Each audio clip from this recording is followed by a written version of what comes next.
एक गंभीर खतरे का खुलासा। क्या आपको पता है प्लास्टिक पॉल्यूशन हमारे ओशंस को टॉक्सिक सूप में बदल रहा है?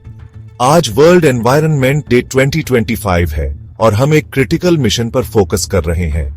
Beat plastic pollution South Korea ने होस्ट किया है। इस साल की थीम प्लास्टिक के खतरे से निपटने के लिए इनोवेटिव सॉल्यूशंस को हाईलाइट करती है। प्लास्टिक सिर्फ एक न्यूसेंस नहीं है, ये एक ग्लोबल क्राइसिस है। ये हमारी नदियों को चौक करता है, हमारे ओशंस को पॉल्यूट करता है और माइक्रोप्लास्टिक्स के रूप में हमारी बॉडीज में भी घुस जाता है। पर गुड न्यूज क्या है? इससे लड़ने के लिए एक वर्ल्ड वाइड मूवमेंट है। नाइजीरिया में रिसाइकलिंग इनिशिएटिव्स से लेकर साउथ सूडान में प्लास्टिक बॉटल होम्स तक इनोवेटिव सॉल्यूशंस हर जगह उग रहे हैं। हर छोटा एक्शन काउंट करता है, चाहे वो एक लोकल क्लीन अप हो या अपनी डेली लाइफ में प्लास्टिक का यूज कम करना हो। हमारे प्लेनेट को प्रोटेक्ट करने की इस लड़ाई में हमसे जुड़े।